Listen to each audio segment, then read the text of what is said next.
नमस्कार। आकाशवाणी जयपुर अजमेर से प्रस्तुत हैं प्रादेशिक समाचार।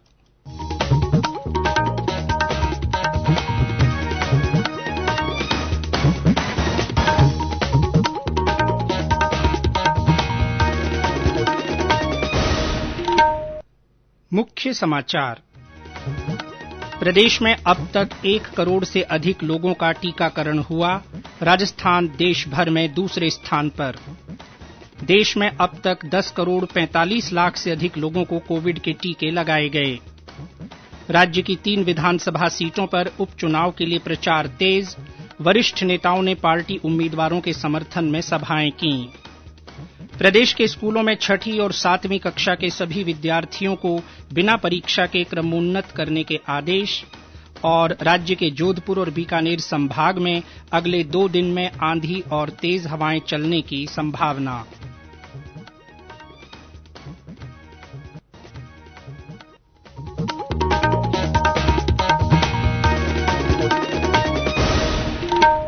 समाचारों के साथ मैं जितेंद्र सिंह पूनिया। कोविड मरीजों की संख्या फिर से बढ़ रही है, इसलिए सभी श्रोताओं से अपील है कि कोई भी कोताही न बरतें। सभी सुरक्षा उपायों का पालन करें और 45 वर्ष से ऊपर के सभी लोग बेहिचक टीका लगवाएं। व्यक्तिगत स्वच्छता और साफ-सफाई का ध्यान रखें, सुरक्षित रहें और इन 3 आसान उपायों का पालन करें। मास्क पहनें, 2 गज दूरी है जरूरी, सुरक्षित दूरी बनाए रखें, हाथ और मुंह साफ रखें। और अब समाचार विस्तार से। प्रदेश 1 करोड़ से ज्यादा वैक्सीनेशन करवाने के मामले में देश भर में दूसरे स्थान पर है और राज्य में अब तक 1 करोड़ से अधिक लोगों को टीका लगाया जा चुका है। चिकित्सा और स्वास्थ्य मंत्री डॉक्टर रघु शर्मा ने बताया कि प्रदेश में 3,380 सरकारी और 188 निजी साइट पर वैक्सीनेशन की जा रही है। उन्होंने बताया कि प्रदेश को केंद्र से कल तक 1 करोड़ 11 लाख 40 हजार से अधिक कोविड वैक्सीन डोज प्राप्त हुई हैं। देश में अब तक 10 करोड़ 45 लाख से अधिक कोविड के टीके लगाए जा चुके हैं। टीका उत्सव के पहले दिन कल 30 लाख टीके लगाए गए और देश का औसत टीकाकरण प्रतिदिन 40 लाख से ऊपर पहुंच गया है। उधर केंद्र सरकार ने स्पष्ट किया है कि कोविड टीकाकरण के लिए व्हाट्सएप के माध्यम से समय नहीं लिया जा सकता है। पत्र सूचना कार्यालय ने बताया है कि सोशल मीडिया पर चल रहा इस तरह का दावा फर्जी है। टीकाकरण के लिए कोविन पोर्टल और आरोग्य सेतु ऐप का ही उपयोग किया जा सकता है। राज्य के विभिन्न जिलों में आज भी टीका उत्सव के तहत टीकाकरण किया गया। बूंदी में उत्साह के साथ लोगों ने टीका लगवाया। टोंक में जिला कलेक्टर ने ग्राम पंचायत ढिकोलिया में चल रहे कोविड वैक्सीनेशन कार्य का अवलोकन किया। उधर श्रीगंगानगर में बढ़ते संक्रमण को देखते हुए पड़ोसी राज्यों से प्रदेश में आने वाले लोगों को स्क्रीनिंग के बाद ही प्रवेश दिया जा रहा है। चूरू में रेलवे स्टेशन पर आने वाले यात्रियों की रैंडम सैंपलिंग की जा रही है। जयपुर में आज राजभवन में अधिकारियों और कर्मचारियों को कोरोना के टीके लगाए गए। इस अवसर पर राज्यपाल कलराज मिश्र ने आह्वान किया कि स्वस्थ और कोविड मुक्त भारत के लिए कोरोना टीकाकरण के साथ ही कोविड प्रोटोकॉल की पूरी तरह से पालना की जाए। उन्होंने बढ़ते हुए संक्रमण को रोकने के लिए सावधानी और सतर्कता बरतने की अपील करते हुए कहा कि सभी लोग टीकाकरण के बाद भी मास्क पहनें, 2 गज की दूरी बनाए रखें और बार-बार हाथ धोएं। मुख्य सचिव निरंजन आर्य ने कोरोना से निजात पाने के लिए निजी अस्पतालों को खुले मन और दिमाग से आगे आकर सहयोग करने को कहा है। उन्होंने कहा कि सरकारी और निजी अस्पतालों के सामूहिक प्रयासों से इस महामारी को हराया जा सकता है। मुख्य सचिव ने आज शासन सचिवालय में वीसी के माध्यम से अस्पतालों के सरकारी और निजी अस्पतालों के अधिकारियों और चिकित्सकों के साथ बैठक की। देश भर में कल 1,68,000 से अधिक कोविड के नए मामले सामने आए और इस बीमारी से 904 लोगों की मृत्यु हुई, जिसे मिलाकर अब तक देश में 1,70,000 से अधिक लोग इसका शिकार हो चुके हैं। कोविड से ठीक होने की दर 89.86% हो गई है। कल 75,000 से अधिक रोगी कोविड से ठीक हुए। देश में इस समय सक्रिय मामलों की संख्या 12 लाख से अधिक है। कल देश में 11,80,000 से अधिक कोरोना नमूनों की जांच की गई। जयपुर जिले में पिछले 24 घंटों में कोरोना के 961 नए मामले सामने आए हैं। प्रदेश की जनता को टीके लगवाने के लिए प्रेरित करने के उद्देश्य से विभिन्न हस्तियां भी आगे आकर इस बारे में अपील कर रही हैं। इसी क्रम में बॉलीवुड अभिनेता रमेश गोयल ने लोगों से टीका लगवाने और एहतियात बरतने की अपील की है।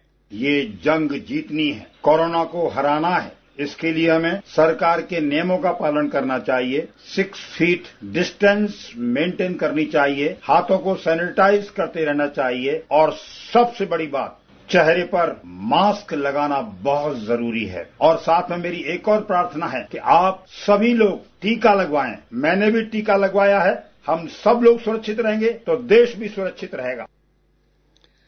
केंद्र सरकार की ओर से कोरोना के विरुद्ध जन जागरूकता आंदोलन चलाया जा रहा है। इसी के तहत आकाशवाणी जयपुर के समाचार बुलेटिनों में प्रसारित की जा रही विशेष श्रृंखला जनता का संदेश जनता के नाम में सुनिए हमारे एक और श्रोता का संदेश।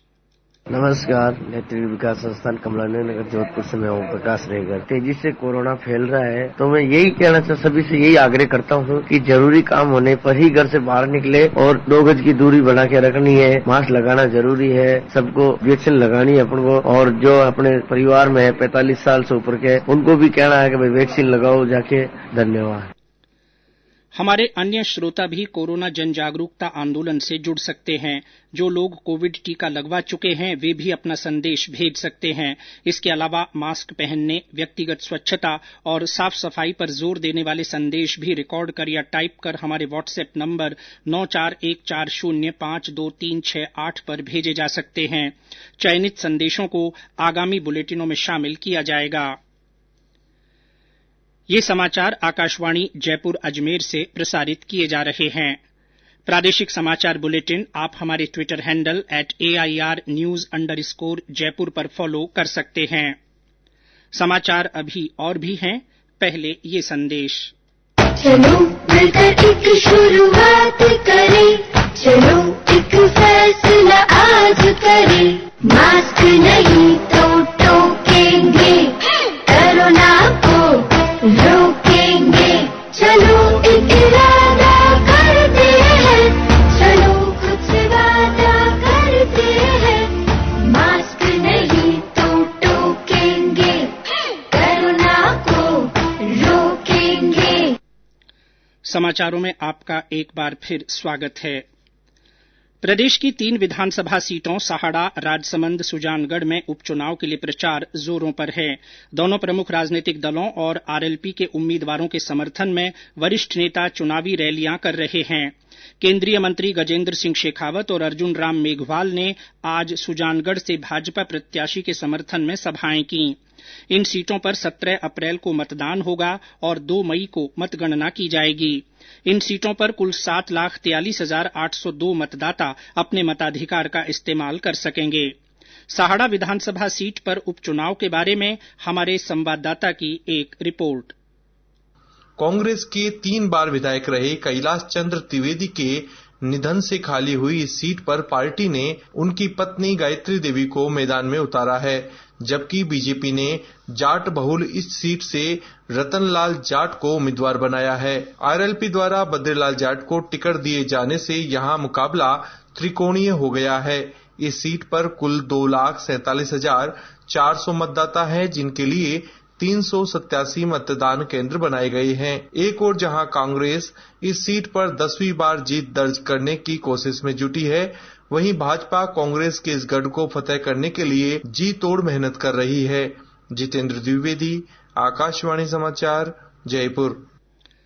इस बीच राज्य के मुख्य निर्वाचन अधिकारी प्रवीण गुप्ता ने उपचुनाव के दौरान राजनीतिक दलों, उम्मीदवारों और उनके समर्थकों से कोरोना संबंधी सभी दिशा निर्देशों का पालन करने की अपील की है। राज्यपाल कलराज मिश्र ने आदेश जारी कर राज्य वित्त आयोग के गठन को मंजूरी दे दी है।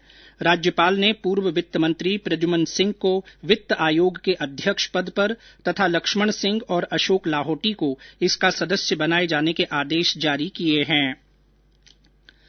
माध्यमिक शिक्षा निदेशालय बीकानेर ने आज प्रदेश के स्कूलों में 7वीं कक्षा तक के सभी विद्यार्थियों को प्रमोट करने के आदेश जारी किए हैं।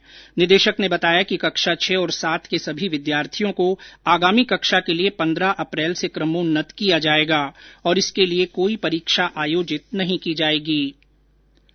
प्रदेश के राजकीय विद्यालयों और अन्य शिक्षण संस्थाओं में पढ़ने वाले विद्यार्थियों के लिए दुर्घटना बीमा की प्रीमियम दर में संशोधन कर इसे 10 रुपये प्रति 1 लाख बीमा धन प्रतिवर्ष निर्धारित किया है। राज्य बीमा और प्रावधायी निधि विभाग द्वारा संचालित विद्यार्थी सुरक्षा दुर्घटना बीमा योजना के तहत राज्य के विभिन्न शिक्षण संस्थानों में अध्ययनरत विद्यार्थियों को दुर्घटना बीमा का लाभ दिया जा रहा है।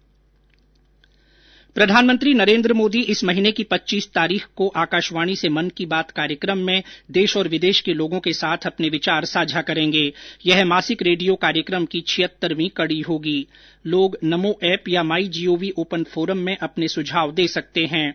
वे टोल फ्री नंबर 1800-117800 पर भी प्रधानमंत्री के लिए अपना संदेश हिंदी या अंग्रेजी में रिकॉर्ड करा सकते हैं। फोन लाइन 22 अप्रैल तक खुली रहेंगी। लोग 1922 पर मिस्ड कॉल देकर एसएमएस में प्राप्त लिंक के जरिए भी प्रधानमंत्री तक अपने सुझाव पहुंचा सकते हैं। रेलवे प्रशासन ने यात्रियों की मांग को देखते हुए बाड़मेर मुनाबाव बाड़मेर पैसेंजर स्पेशल का लीलमा हॉल्ट स्टेशन पर ठहराव का निर्णय किया है। उत्तर पश्चिम रेलवे के वरिष्ठ जनसंपर्क अधिकारी के अनुसार गाड़ी संख्या 04881 Barmer Munabao passenger special Leelma halt पर सुबह 9 बजे पहुंचेगी और सुबह 9:01 पर मुनाबाव के लिए प्रस्थान करेगी। गाड़ी संख्या 04882 Munabao Barmer passenger special Leelma halt पर सुबह 10:51 पर पहुंचकर सुबह 10:52 पर बाड़मेर के लिए प्रस्थान करेगी। राज्य सरकार ने सीकर जिले के नीमका थाना में अतिरिक्त जिला कलेक्टर का कार्यालय खोलने को मंजूरी दी है। इससे नीमका थाना, श्रीमाधोपुर और खंडेला क्षेत्र की जनता को राजस्व और आमजन से जुड़े कार्यों में आसानी होगी और सरकारी योजनाओं तथा प्रशासनिक कार्यों को बेहतर तरीके से किया जा सकेगा। इस नए एडीएम कार्यालय में कुल 3 उपखंड और 3 तहसीलें प्रस्तावित की गई हैं। जोधपुर और बीकानेर संभाग में गर्मी का तेज असर शुरू हो गया है। जोधपुर में आज तापमान 42 डिग्री सेल्सियस तक पहुंच गया। मौसम विभाग ने इन संभागों में 2 दिन बाद पश्चिमी विक्षोभ के सक्रिय होने की संभावना जताई है। इससे पश्चिमी क्षेत्र के जिलों में कहीं कहीं मेघ गर्जन और आंधी के साथ अचानक तेज हवाएं चलने की संभावना है। 15 अप्रैल को बीकानेर और जोधपुर संभाग के जिलों में हल्की बारिश भी हो सकती है। पूर्वी राजस्थान में मौसम शुष्क रहेगा। आईपीएल क्रिकेट में आज मुंबई में शाम 7:30 बजे राजस्थान रॉयल्स का सामना पंजाब किंग्स से होगा। इस आईपीएल सीजन में दोनों ही टीमों का ये पहला मैच होगा। और अंत में मुख्य समाचार एक बार फिर। प्रदेश में अब तक 1 करोड़ से अधिक लोगों का टीकाकरण किया गया है। राजस्थान देश भर में दूसरे स्थान पर है। देश में अब तक 10 करोड़ 45 लाख से अधिक लोगों को कोविड के टीके लगाए गए हैं। राज्य की 3 विधानसभा सीटों पर उपचुनाव के लिए प्रचार तेज हो गया है। वरिष्ठ नेताओं ने पार्टी उम्मीदवारों के समर्थन में सभाएं की हैं। प्रदेश के स्कूलों में 6ठी और 7वीं कक्षा के सभी विद्यार्थियों को बिना परीक्षा के क्रमोन्नत करने के आदेश दिए गए हैं। और राज्य के जोधपुर और बीकानेर संभाग में अगले 2 दिन में आंधी और तेज हवाएं चलने की संभावना है। इसी के साथ प्रादेशिक समाचार बुलेटिन समाप्त हुआ। नमस्कार।